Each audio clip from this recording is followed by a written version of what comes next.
Well, good morning, everyone, and welcome to the Penn State College of Medicine COVID-19 Echo Series. We're delighted to have you join us for today's session. My name is Jackie Sable. I'm a member of the Echo team, and I'll be facilitating today's session. A few quick announcements before we begin. If you've not already done so, please put your name, email address, and affiliation in the chat box.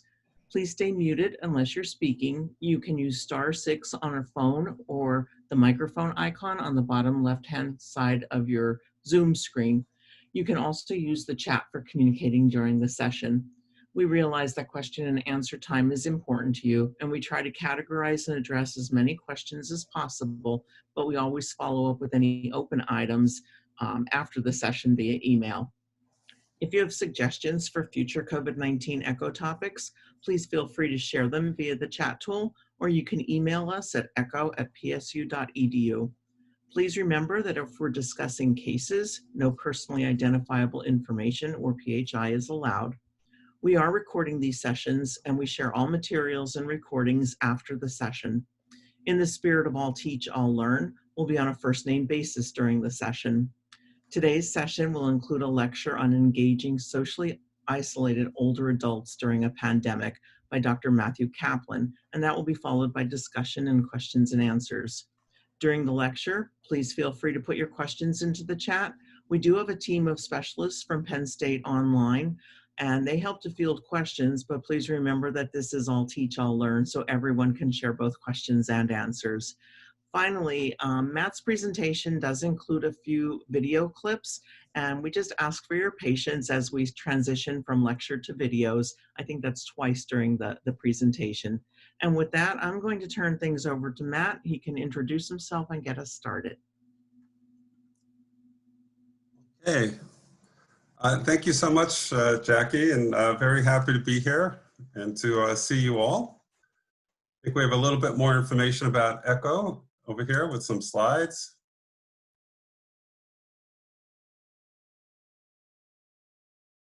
I'll spend time on this for a second in case you want to catch everybody's credentials.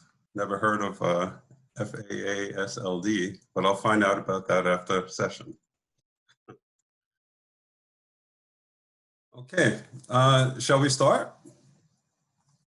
Yes, please. Okay, it's an honor to be here and to explore this really important topic with you all. I'm looking forward to learning more about what you do and your take on some of these subjects that we'll be touching on. Just spend a moment on the title.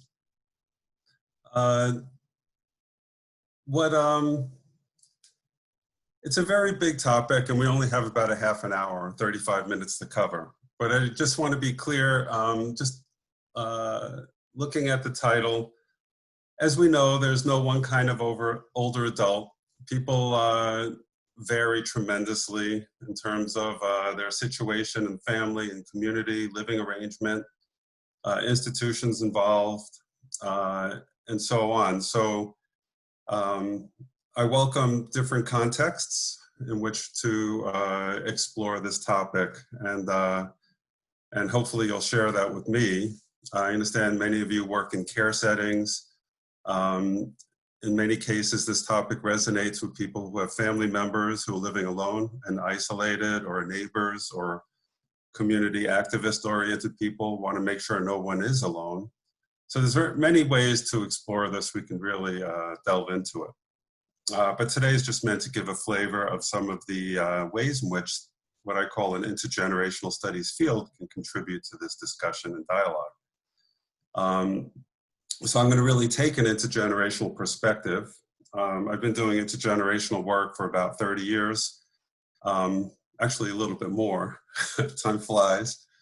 It's really a very good field to go about the question of social isolation. However, in a pandemic, it's a little bit of a different story. So the world's been turned around for us as well as those who work in elder care type settings. And I'll get into that a bit, but I do want to introduce the field a bit. So let me dive into this. I probably have too many slides. I might go a little bit quick, slip into my New York accent. Please forgive me for that. Okay. Born and raised in Manhattan, Lower East Side. All right, so here's an overview. I'm going to talk about some intergenerational ways of looking at the issue of dealing with social isolation, promoting inclusion, different kinds of program ways, angles, and then focus on challenges that we all face, and then how this intergenerational studies field can be useful, but also how we're trying to pivot to be more relevant in terms of how we define contact, because obviously in the world of social distancing, contact has to mean something else. And I'll focus a lot on settings, how we create settings, the environment from an interdisciplinary point of view, and delve into that as well. And of course, I'll have a lot of high-tech and low-tech examples. So, and then a few pages of resources. So a lot of the links and video clips will have all of that at the end. And I understand that you'll be seeing a PDF or copy of this. Okay, so this is just a large slide of different types of intergenerational programs and practices that we might encounter. I don't know, can you see my cursor? Oh, cool. Wow, technology, try to figure. All right, so I'm gonna just go really quickly over these kind of contexts, and it sort of gives you a flavor of intergenerational work and the types of contexts in which it makes sense for connecting people. So over here, this is part of the FRIDGE program, curriculum we developed with Penn State Extension. FRIDGE stands for Food-Related Intergenerational Discussion Group Experiences. But just remember FRIDGE, okay? Sorry, I like these acronyms. But at any rate, we had a weekend retreat. We had kinship families, grandfamilies, grandparents and other relatives raising children for the whole weekend to talk about how they talk about food, learn about food together, create food together. It was on a CSA farm. So very interactive, worked really well, great setting, but obviously in the world of social distancing, this would be a problem.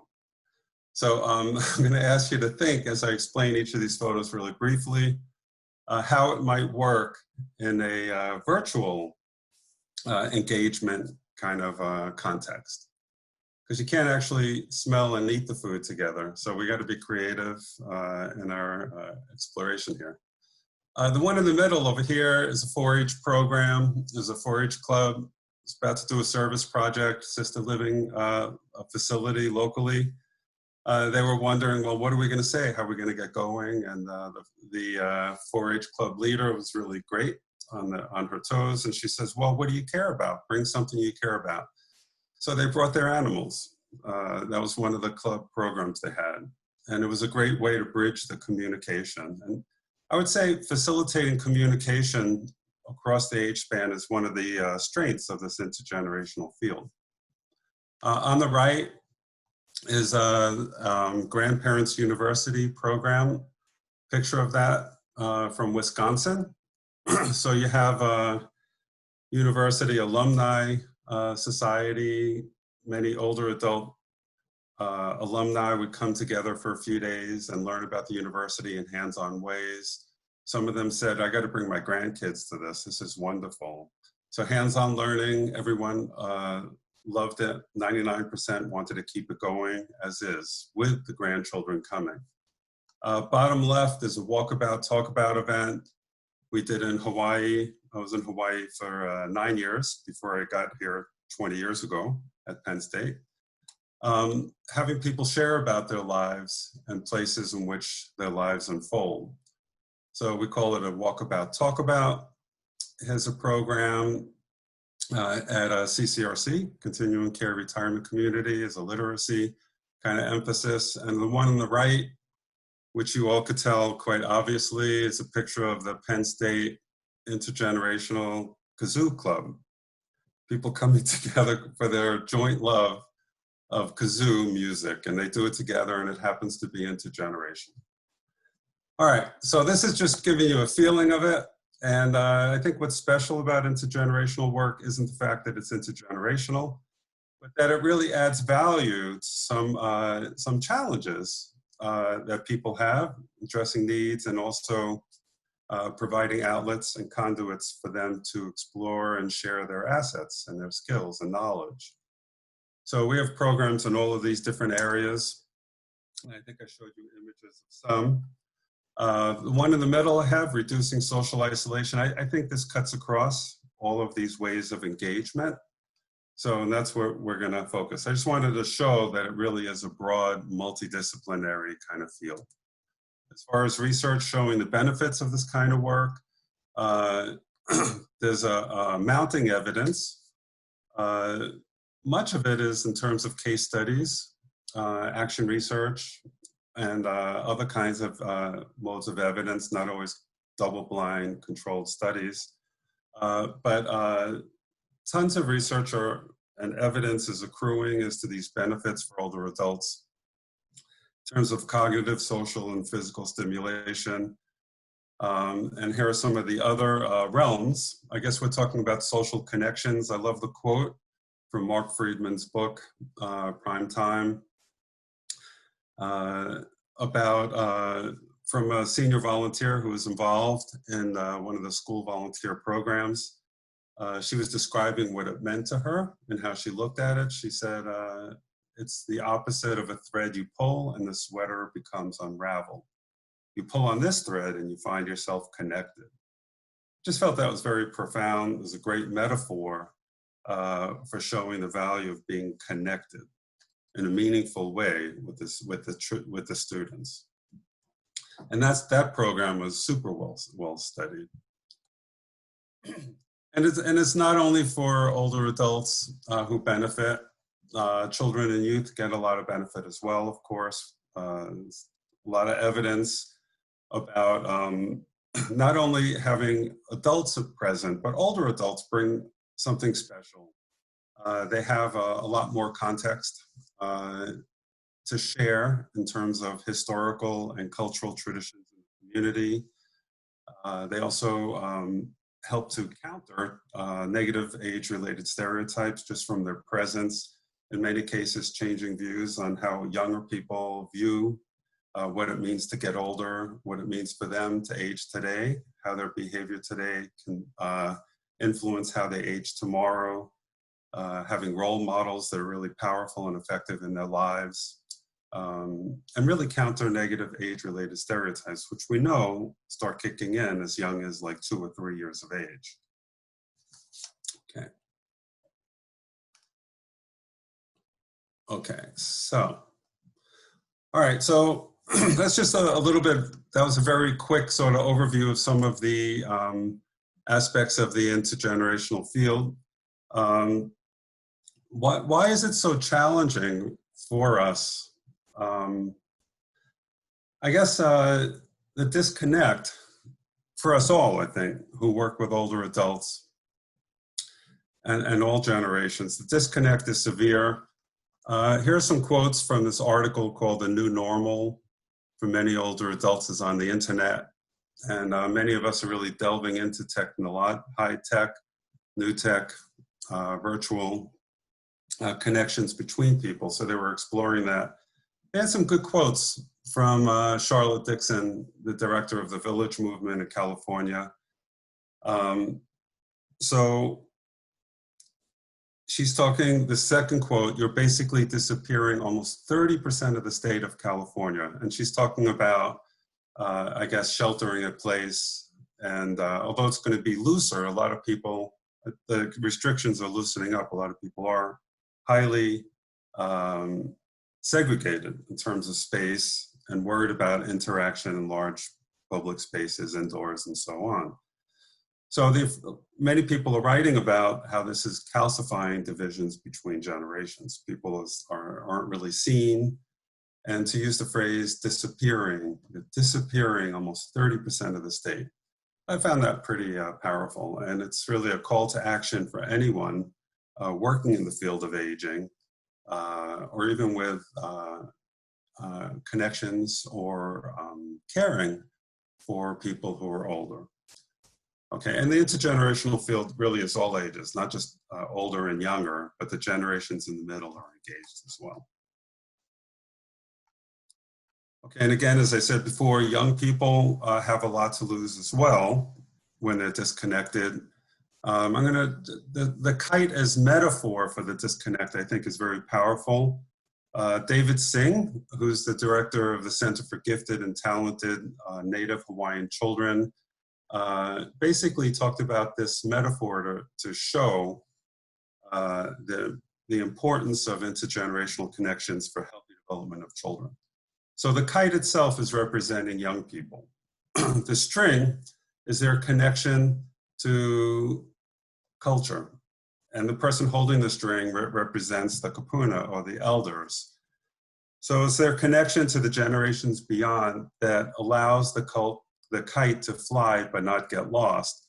And I think David Singh and other people at the forefront of the resurgence and renaissance of Native Hawaiian values and traditions and heritage and language, they're saying, look what's happening to our youth. Look what has been happening to our youth. And they explain it with this metaphor as being the cord being cut. When you lose a connection between yourself and the generations that before you, the kite will fly wild. And we see so many indices of negative health, negative social behavior, premature sexuality, drugs, delinquency, and so on, dropping out of school, violence, all these, and even family violence, family issues, all these negative outcomes framed as this way of emphasizing the importance of being connected with previous generations. And if you've lost your language and your culture and spaces to connect, that cord is broken. So I think that kind of gets at that. All right, and as far as rethinking the intergenerational field, I think we're paying a lot more attention to what does it mean to not only bring people together in an activity or even an ongoing program, but to think more deeply about the physical environment and the broader setting in which you're bringing people together. So we like to use the phrase intergenerationally enriched settings. What does that mean? It's really important to talk about. I'll be zeroing in on that. And lately, my colleagues and I, we've been working with the concept of intergenerational contact zones. How do you create these spaces, and how do you study these spaces in which, and design that? And so it's designing, creating, and researching these spaces that have an intentional intergenerational component.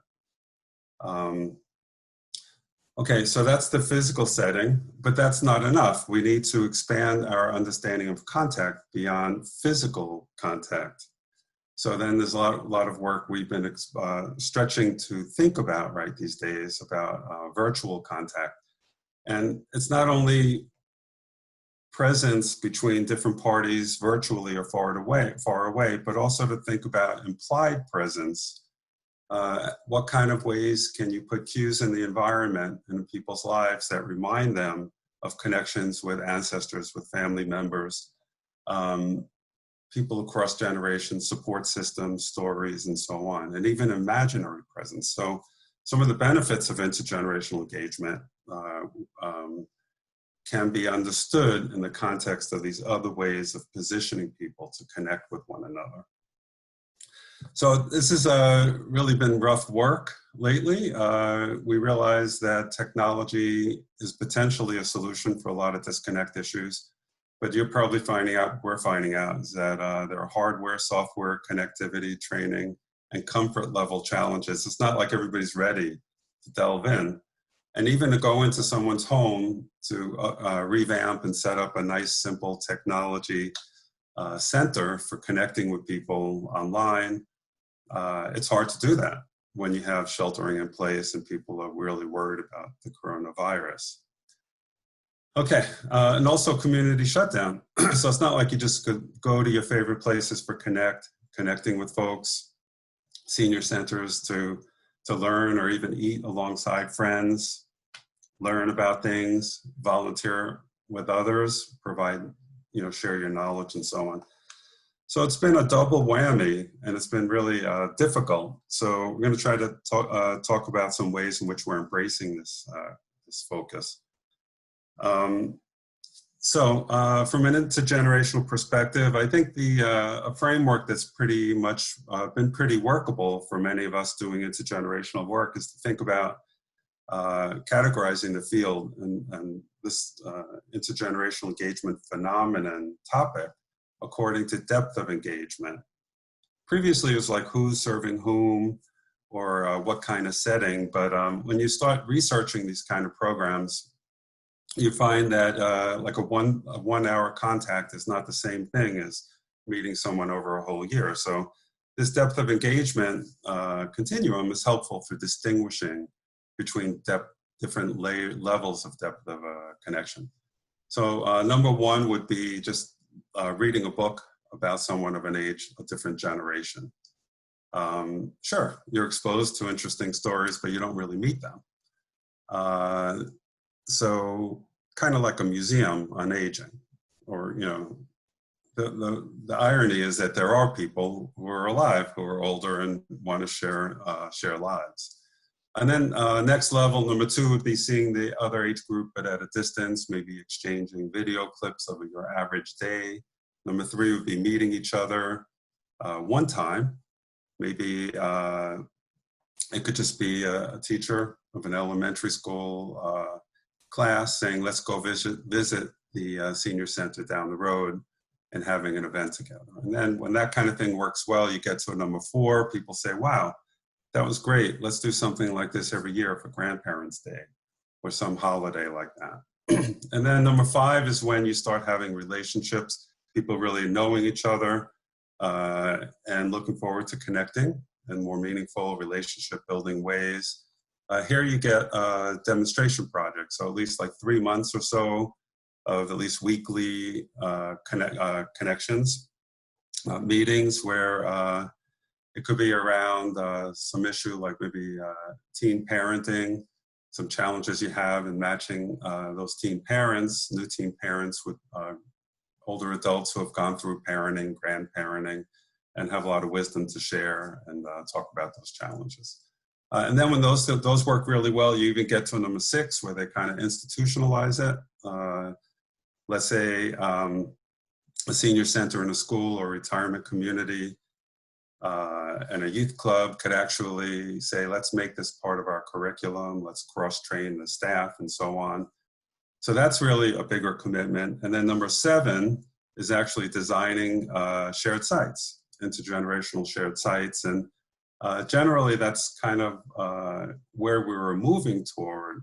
All the numbers on that continuum are great, but we try to squeeze out a little more depth of engagement, help people lean towards the higher numbers. So if they have a great activity and everybody says we should do this again, you don't say, sorry, I'm not working that way.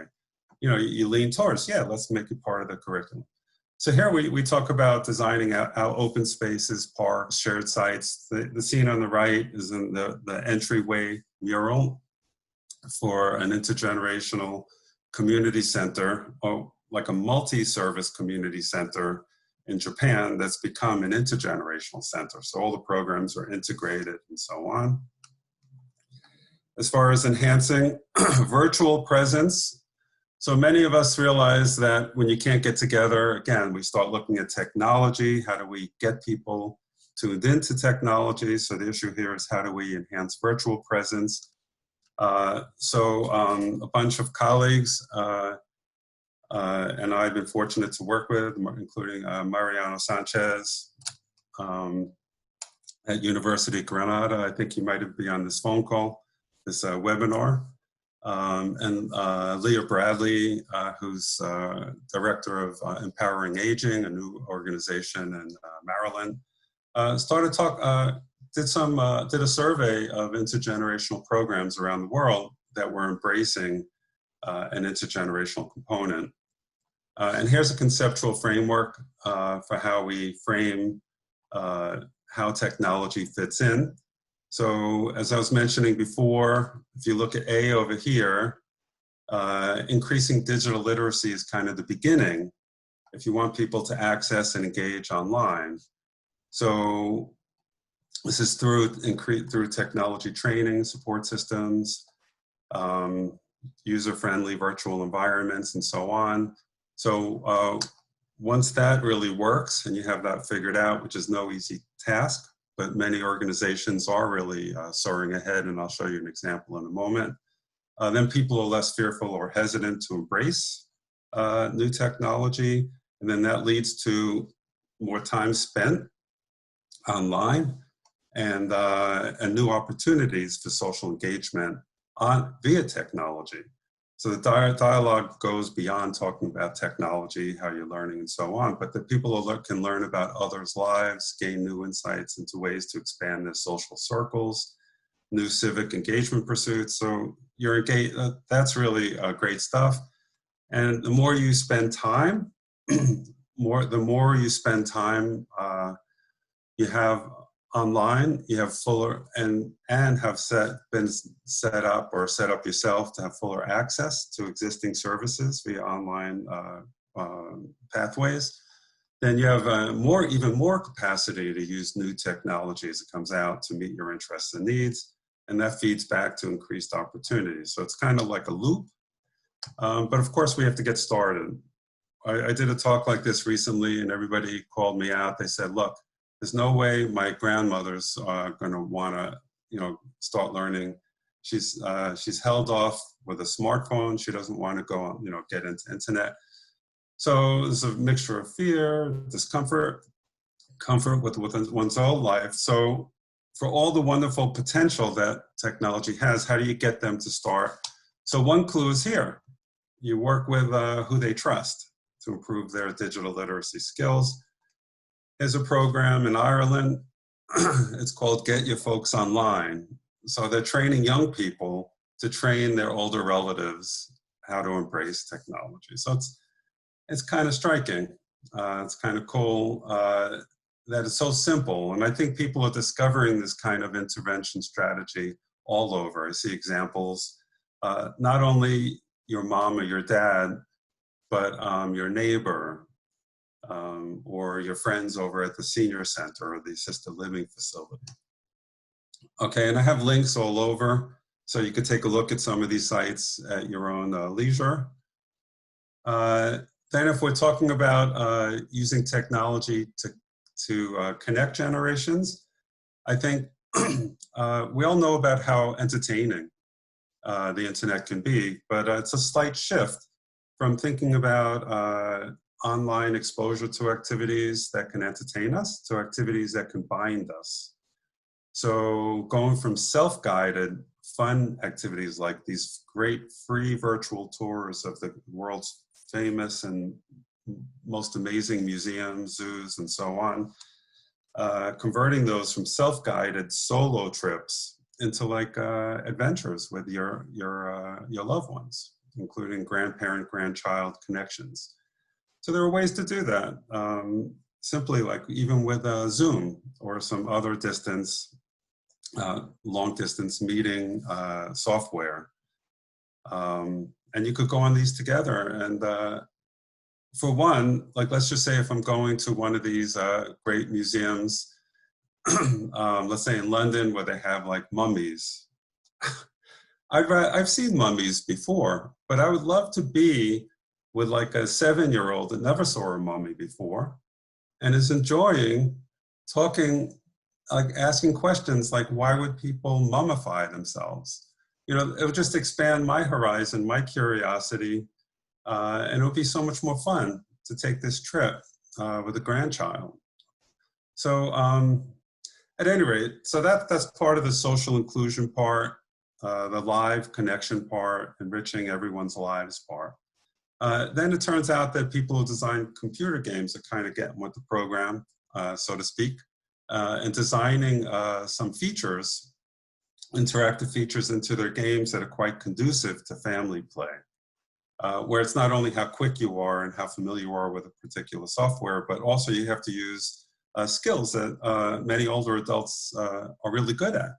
like judging which information to follow, which questions to ask, which methods may work. So here are some examples: Pokemon Go, Nintendo Switch. I never heard of Switch until my 16-year-old just told me about it the other week. Minecraft, of course, I heard about that. Words with Friends is great for literacy development and so on. Okay, and then of course, listening to music. Old-time radio classics is a station that people tend to love, particularly when they're older and live times when those things were really hot. Some of these, like Lone Ranger and so on. I listened to a Lone Ranger clip, which kind of predated my self-entertainment behavior when I was a kid, predated my generation. But some of those Lone Ranger clips are really exciting. You hear the horses, you hear the, we got to go get them. So I don't know if any of you, I guess I'll see your pictures soon and get a sense of your generational positions. But at any rate, there are many other ways to connect people online, very powerful, again, very challenging. So we need to also look at low-tech stuff. I'll get to that in a minute.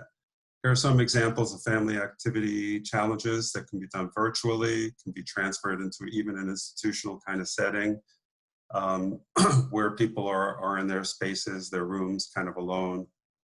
They can be challenged and supported to have these kind of engagements with friends and family members. So family dance downs, I guess that's kind of self-explanatory, but one little thing that intergenerational people, specialists like to do is focus on some key principles. One is reciprocity for programs, to make programs really work well.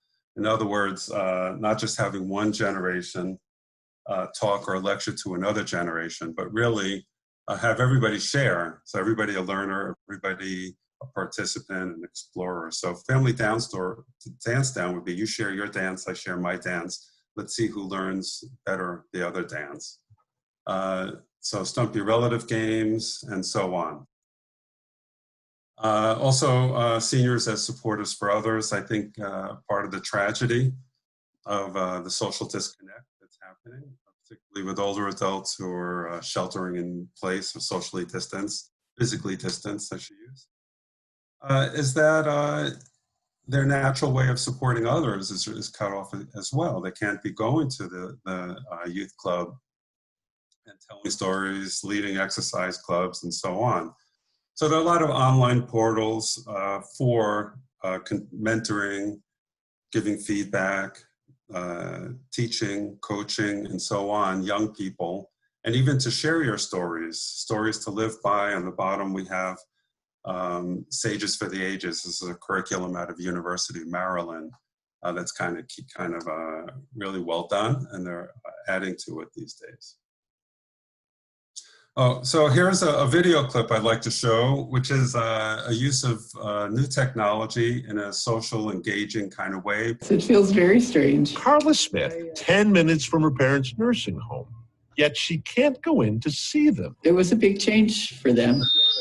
It's driving. But this afternoon, she virtually did. I'm heading to the lobby where my parents were sitting. That bow-tied robot with Carla at the wheel was hastily put into service last week at Haven Homes in Maple Plain. Hi there. How are you?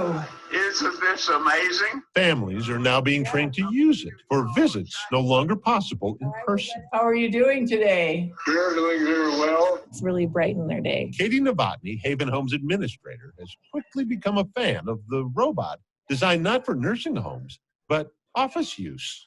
We've been mostly waiting for the call all day long. All day you've been pretty excited, huh? I'm very excited. You have to be patient. Mary's hearing and Jim's stroke have made phone use difficult. When you have the iPhone or the iPad, they're relying on more the staff to be there to answer that. This is something that they can do on their own. And when they're done, then the family member can just go back and park it. Haven Homes owner Cassia has already taken delivery of 9 of the robots, with the California manufacturer offering to send more.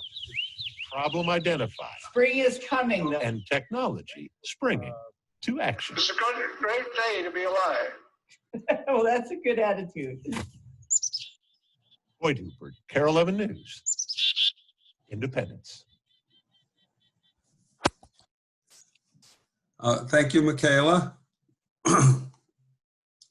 Okay, so back to Sharon. So, oh, can you still see my screen? No, you'll need to reshare it. Thank you. Okay. We have the technology. Thanks to you guys. Okay, can you see it now? Yes, we Okay, can. great. At any rate, people love that. I love that. It's a technology that's been really developed for distance meetings, large corporate boardroom and so on. You see those robots around. Here it's being repurposed exactly to address the kind of issue that we're talking about here, social isolation, particularly in an institutional setting. And it makes business sense too. The company's shipping a lot more. They're getting this amazing publicity. Well, anyway, so I think it's self-explanatory. It's really powerful, I think. And there's so much potential there. Okay, so let's keep going. And again, we may be not socially distancing so much in a few months, but you never know. Apparently the coronavirus is not just one thing. So I guess we could be thinking about the next situation. Let's keep positive.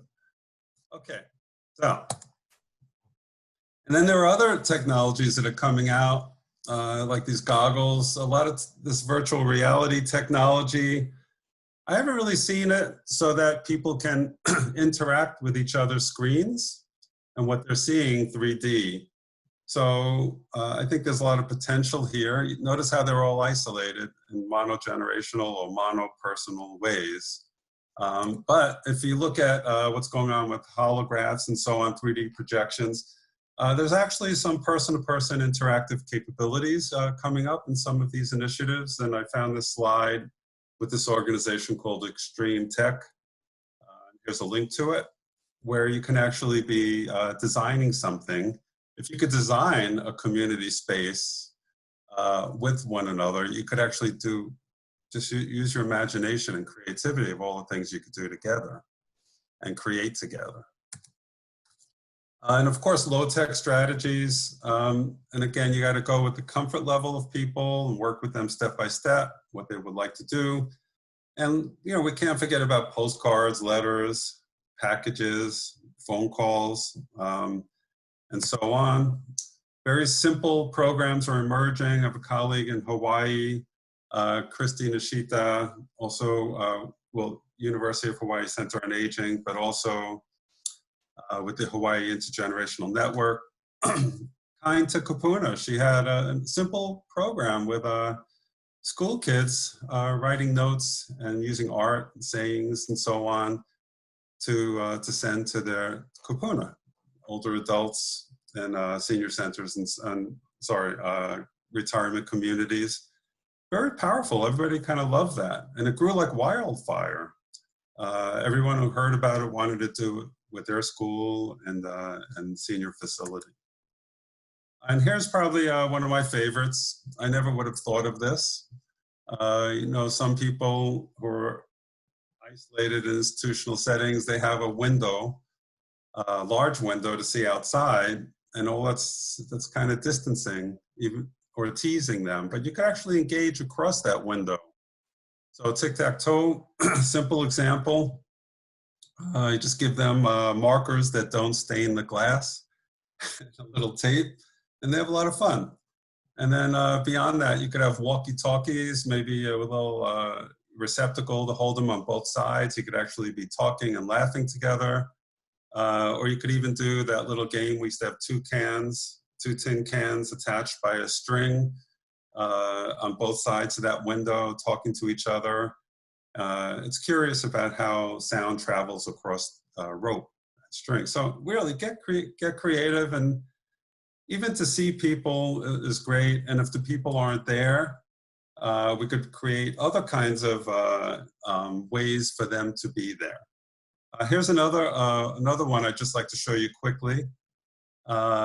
Very creative, and my friend sent me this on Facebook. Is she coming? Yeah. Yes. Okay, she's coming.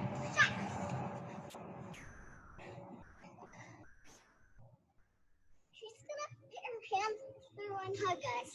There she is. There she is. I see you. Two nanas. I see Nana! She's turning. She's turning. Who's that other person? Nana! Here she is. Okay, guys, get in line. Enzo's excited. Look at how he's like,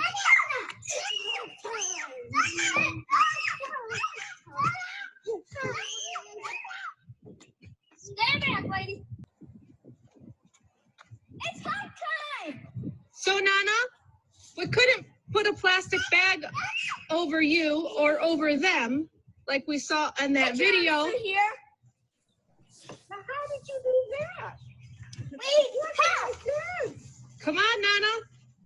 Okay. Put your arms through the slots. All right. Oh, my goodness.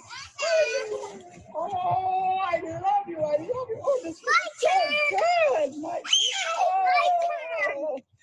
Can you come in? Oh, this. Okay, she wants it. Okay. Come on, baby doll. Oh, my girls. Where's the other one? Oh, there you are. Oh, who came up with this idea? Mama. You're clever, Carly. You gotta. Oh, my girls, my boy. Oh, come on. I got seconds here. Oh, my goodness gracious. This is something else. Oh, let me see that smile. Oh, I'm so happy. Oh, let me see your smile. No, when you have baby, you want seconds. Oh, we want some more hugs, guys. Oh, my goodness. Oh, Carly, where did you come up with this idea? This is something else. Some more? Okay. Oh, my God. How did you come with such an idea? Well, I didn't think putting a plastic bag over our kids and sending them to you was a good idea. Look at this. I mean, this is Mom, that this was is not unreal. me. These are plastic. Hey, you don't want to know what kind of gloves you have on your arms? Yeah, what is this? Those are livestock, cattle type disposable gloves. Okay, so maybe we should cut it here. We only have a few minutes left, so I'm going to try to just share a few more images and then we'll open it up for discussion. But I think you're getting, the idea of being creative, and it's not only just high tech, the better. But if it is high tech, it got to be high touch, and then low tech, you could do a million things with it as well. And there are many programs where people just call to care, volunteers, people are stepping forward. They don't really know how to set up a program or community-based program. This is a program just developed by a family that really that figured out a good system just to pick up the phone, and they set up this networking system. They had a good algorithm and so on. So we could find out more about that. That's one of the resources that I highlighted. Intergenerational Buddies kind of thing. So about the setting, the physical environment, I think we've come up with some good ideas on how to think about the environment. Here's some photos, some images from a video. It's a 10-minute video of Kotowen, which is one of the best, I guess, gold standard intergenerational shared site facilities in the world that I've seen.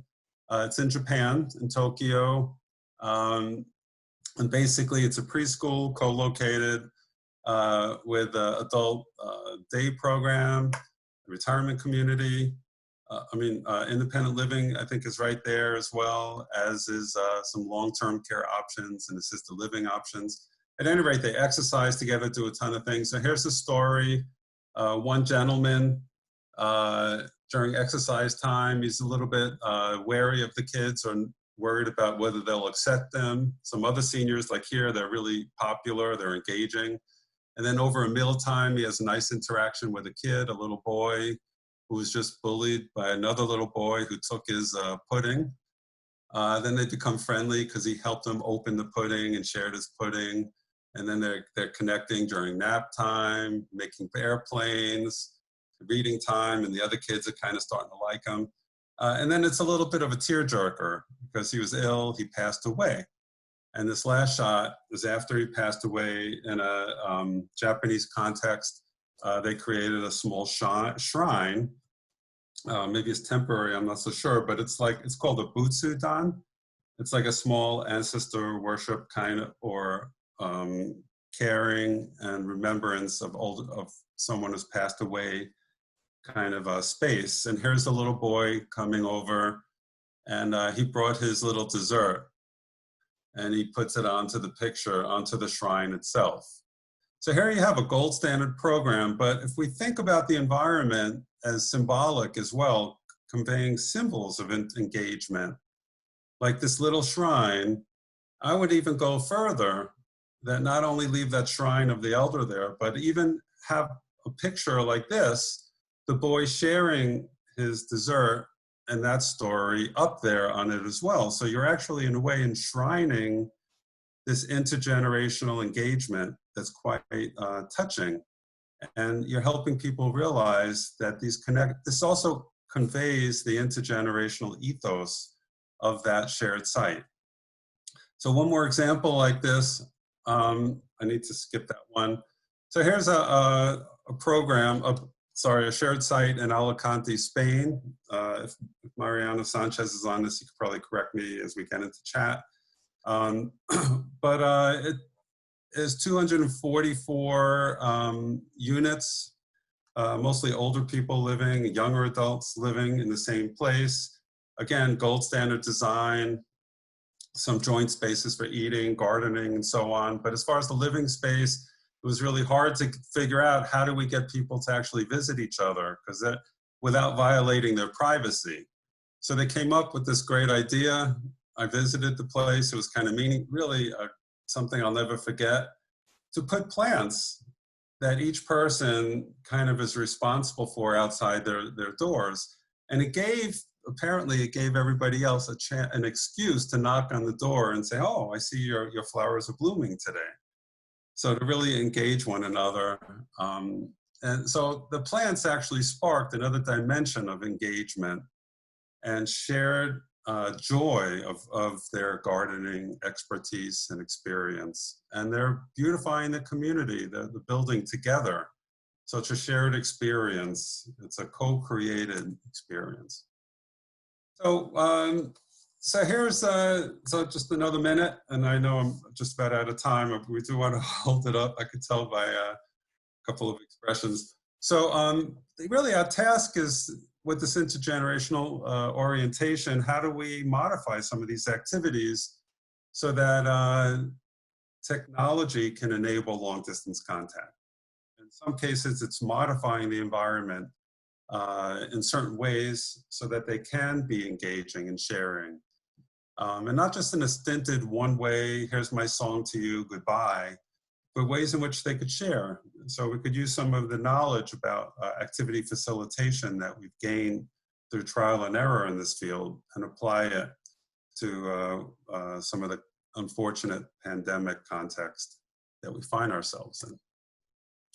So we just got to be creative, have an intergenerational way of thinking and working, think in terms of co-learning, co-discovery, and co-creation. And anyway, so here are some of the themes that I just went through. Pay attention to. And I have a few slides here of resources that I touched on, a couple of new ones as well.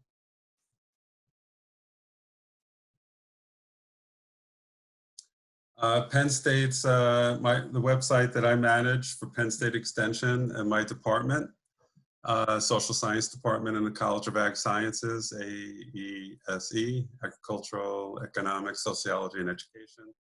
We call it Penn State Intergenerational Program. We have tons of resources there. Generations United is phenomenal. They keep adding new resources. In fact, they have a workshop today on intergenerational, similar topic, although they'll talk more about the physical environment this time. And Gen to Gen, part of Encore.org, they're very innovative and expert at communicating strategies. NCOA, of course, and here are some other resources. Anyway, Encore.org, the way they communicate, Mark Friedman is masterful at it, sharing tips and opportunities for people to get connected. We see some new, just threw the slide in, I'd read about it just recently. There's this initiative that probably you know better than I do. Department of Aging's Office of Long-Term Care got together with the AARP, and they're offering phones, cell phones and tablets to 46 skilled nursing facilities in 40 counties around the state. I think it's called the Pennsylvania Empowered Expert Residents, or part of the Peers Initiative. At any rate, it's just some of what I've been sharing. It's really filtering down. People are getting innovative, and they're realizing they have to provide hardware as well as training and support for using technology. Anyway, here's how you could reach me if anyone has any questions or wants to learn more about anything that I shared. Yeah, I think we're up to Q&A. If anybody's just copying down the website or email or phone number, I'm happy to chat. Thank you so much for sharing your passion, not just about your discipline, but with everything that you've shared. So we're going to open it up to questions. If anyone has questions for Matt, or if anyone has any suggestions on, I think it was his slide, one of his ending slides on how do we change those face-to-face to virtual contacts. And I'm also going to maybe put Stephanie, I think Stephanie Cole from the Department of Aging is on the call. And Stephanie, if you have any information on what Matt just shared, please feel free to share some of that with us. So go ahead, feel free to unmute or put your questions and comments into the chat. And don't be afraid to share your face, so we could tell some of your generational experience by the cue of seeing you.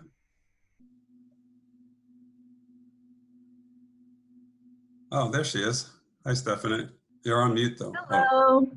I thought I would share a little bit about the peer program and the phones and tablets that were shared from, it was the AARP provided the funds to our Office of the Long-Term Care Ombudsman. The peer program is a unique program to Pennsylvania, and it is a program where residents at long-term care facilities who go through a special training, they act as sort of in-house ombudsman for the residents of the facility. So there are residents who feel capable of helping other residents sort of advocate for themselves.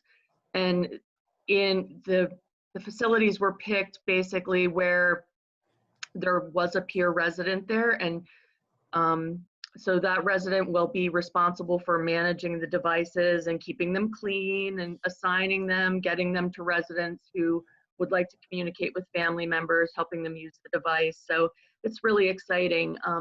And then another thing that we're doing, and we don't have a press release or anything on this yet, but probably back in March, we reached out as a department to PASHI to see if there was anything we could do with the state university system to, you know, kind of cooperate and help reduce social isolation.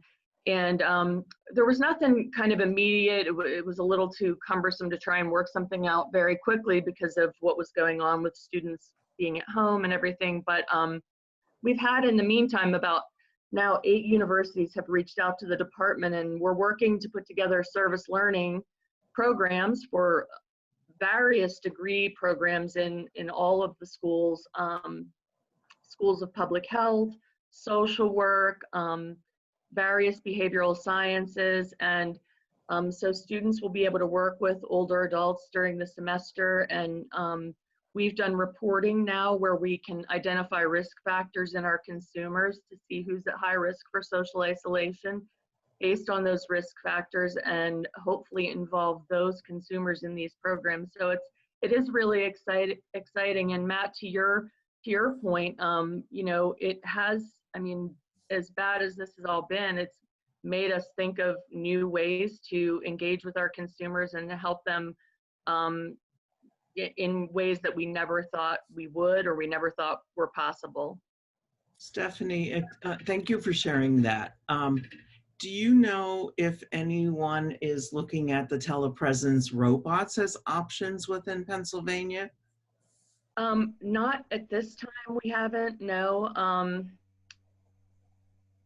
We do have, I mean, the only other thing I know we're doing is with one of the universities, they're doing an education program, and that is specifically with tablets in long-term care facilities where they're teaching the older adults that are able to learn how to use tablets, to use technologies. And they completed one of those programs before all of the outbreak began. And the testimonials of those residents now, you know, they didn't realize this was going to happen. And the fact that they were able to stay connected with their family through this was just really huge for them. So pretty exciting, and that's going to expand too. So that's a great point. If I could just mention, so Stephanie, one thing you said, which is really like best practice with intergenerational work, is you can't just put an activity in front of people. In some cases, you really need a facilitator. And it sounds like your peers initiative also has a technology enabler. So it's expensive to do that kind of work, not only the hardware, but to actually have a person who has time to do that on top of all else that they have to do. So I think, yeah, I love that program, and I'd be happy to spread the word about it through Penn State Extension around the state. We have there are offices and educators in every county. It's an amazing highway of sharing and and also I'm trying to set up a Pennsylvania intergenerational network for those of you who have clever initiatives like that, and we want to jumpstart it in 2 years from now. So some of you would probably want to present and share your great work. Anyway, so Jackie, back to your facilitation. Any questions that you think you're catching on? I don't see any questions, but we have another minute or two left. So I will wait and see if anyone puts anything into the chat, or again, feel free to unmute your microphone if you have questions or comments.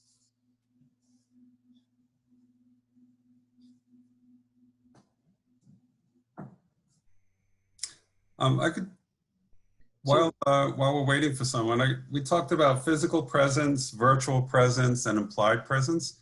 There's another kind of presence we're playing around with, which is imaginary presence, like actually